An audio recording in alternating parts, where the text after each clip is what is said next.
Aquí se muestra el catálogo de cuentas de la práctica a la especial. Aquí podemos ver que un catálogo de cuentas se muestra con estructura, se muestra con cuenta, clasificación, naturaleza acumulable o afectable. La estructura que nosotros utilizamos es 2, 2, 3, 2. La primera cantidad se utiliza para los títulos, que los títulos van en mayúsculas. La segunda cantidad se utiliza para los subtítulos van subrayados. La tercera cantidad se utiliza para las cuentas y los últimos dos dígitos se utilizan por si la cuenta llegara a tener subcuentas. Entonces, para nosotros poder saber su naturaleza debemos tener en cuenta que los activos son deudores y los pasivos son acreedores.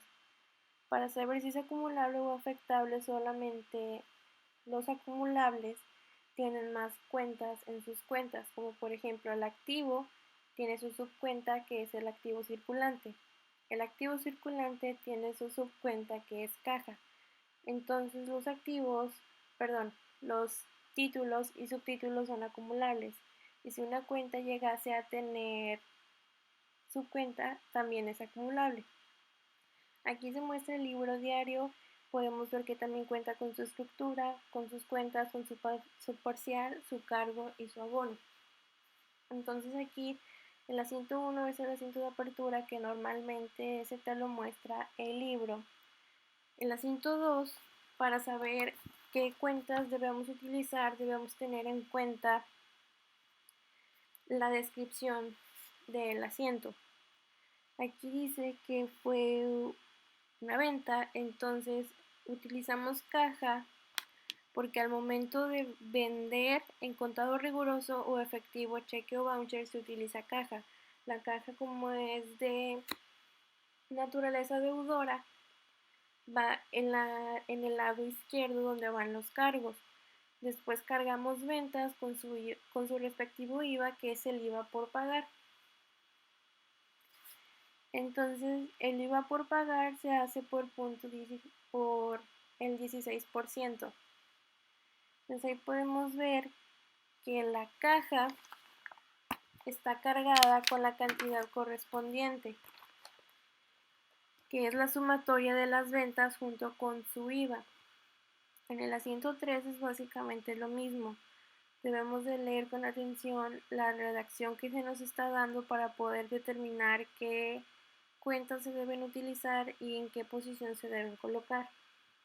Los ajustes van cargados con pérdidas, en este caso, y hay abonadas compras, porque si tú tienes una cuenta deudora, al momento que la quieras cancelar, que la quieras ajustar, se debe pasar a su lado contrario para poder cumplir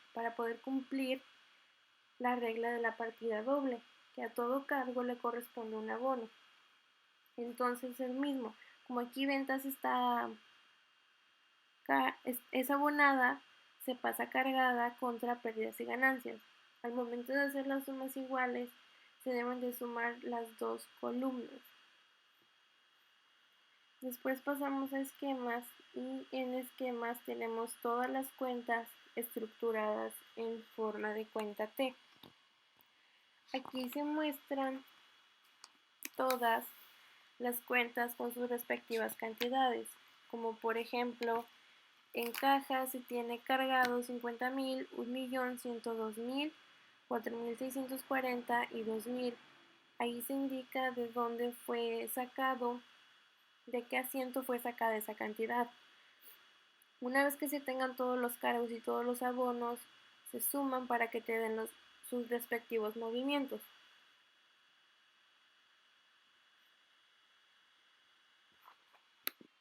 Aquí se tiene la cuenta de pérdidas y ganancias, que se hace con todos los ajustes. El primero en los cargos son las compras, después son gastos sobre compra, después después devoluciones sobre venta y descuentos sobre venta. Después del lado de los abonos tenemos ventas, devoluciones sobre compra y descuentos sobre compra. La sumatoria de estos te deben de dar los movimientos y al momento de tú restarle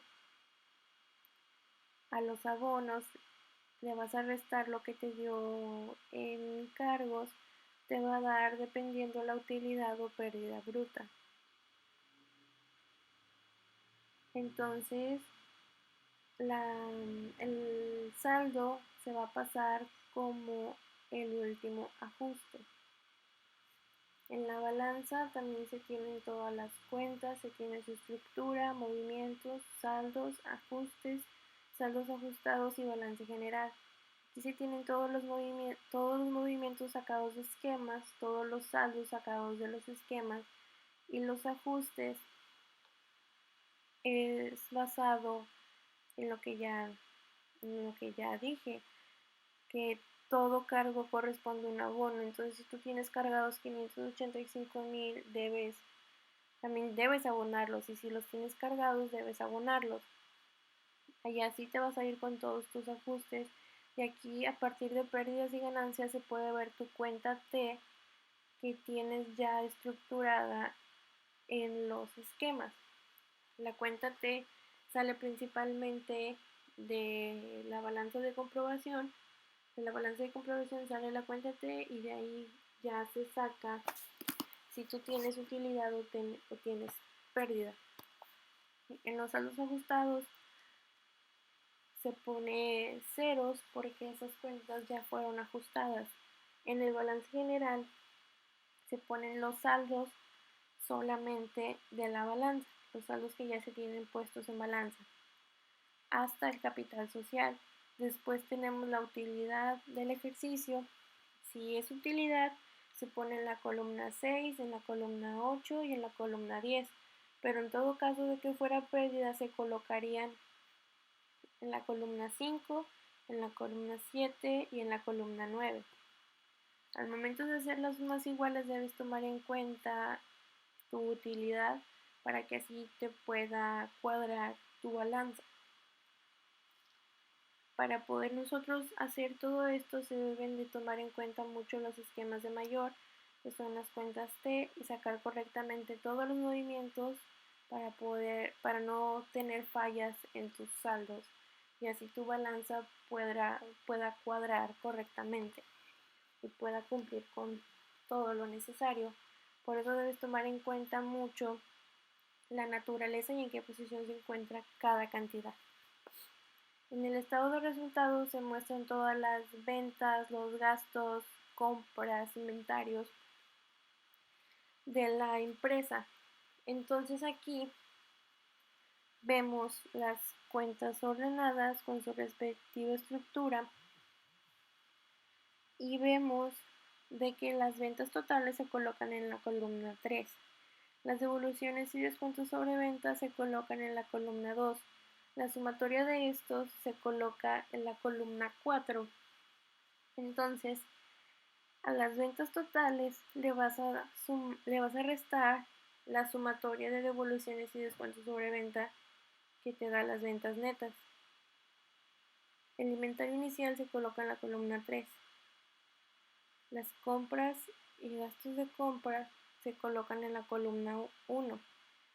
Su resultado da como total, compras totales se coloca en la columna 2. Después tenemos devoluciones y descuentos sobre compra, se colocan en la columna 1. Su total se coloca en la columna 2. Entonces, a las compras totales se le va a restar la sumatoria de devoluciones y descuentos sobre compra, que nos van a dar las compras netas. A las compras netas se le van a sumar las ventas netas y nos va a dar la suma total de mercancías. Después se coloca el inventario final en la columna 3, al igual que estas cantidades. Después tenemos el costo de lo vendido, que el costo de lo vendido se saca restando suma total de mercancías menos el inventario final. Para poder nosotros sacar la utilidad, en este caso del ejercicio, se le restaría a ventas netas el costo de lo vendido que nos da la utilidad. En este balance también se tienen todas las cuentas utilizadas, solamente los activos.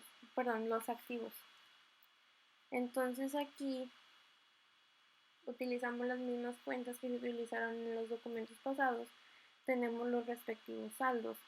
En caso de bancos salió negativo, entonces al momento de hacer la sumatoria de los totales de activos se le restaría a bancos, que nos da esta cantidad. Entonces después nos pasamos a los activos fijos, que solamente se tiene mobiliario y equipo, entonces se pone solamente su saldo y la sumatoria de estos activos juntos nos da esta cantidad. Después nos vamos a los pasivos, que en los pasos siguientes hacemos su sumatoria que nos da esta cantidad.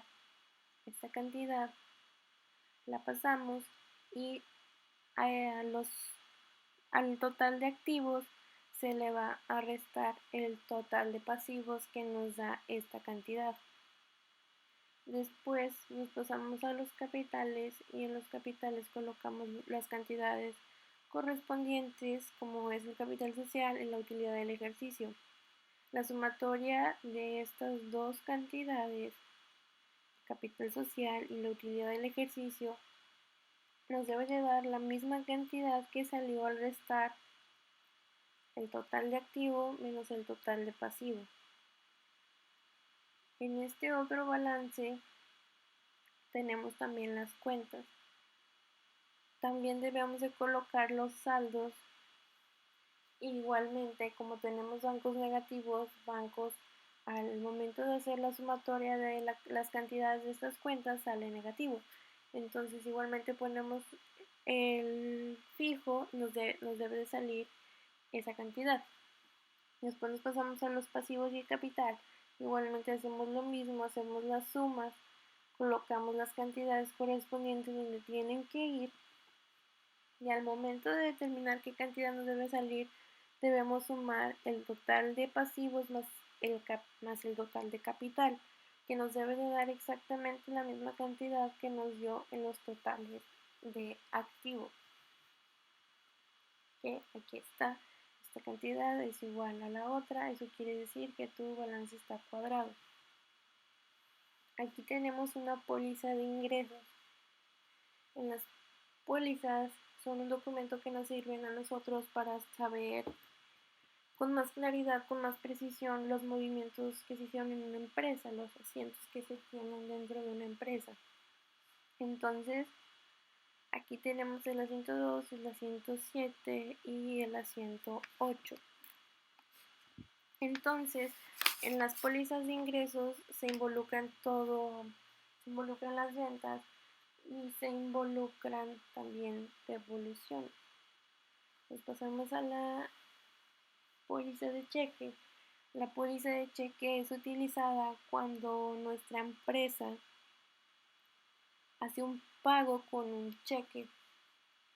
Entonces es ahí cuando se registra, cuando se utiliza la cuenta de bancos o igualmente a veces se puede ser utilizada la cuenta de caja cuando se hace una transacción. Después nos pasamos a la póliza de diario y en la póliza de diario va el asiento de apertura, van los descuentos y van los ajustes, como se mostraron en el libro diario. Al momento de sacar las sumas iguales, se suman todas las cantidades y con eso queda concluido de que tu práctica queda cuadrada. Nosotros para poder saber que nuestra práctica está bien, debemos de checar que todo nos cuadre y que todo esté correctamente, que cada cuenta esté donde tenga que estar, que cada cantidad esté donde tenga que estar, que cada pasivo esté donde tenga que estar, que cada activo tenga donde tenga que estar, cada deudor, cada acreedor. Entonces eso fue todo. Esta fue la práctica la especial de Contabilidad de tercero A MC.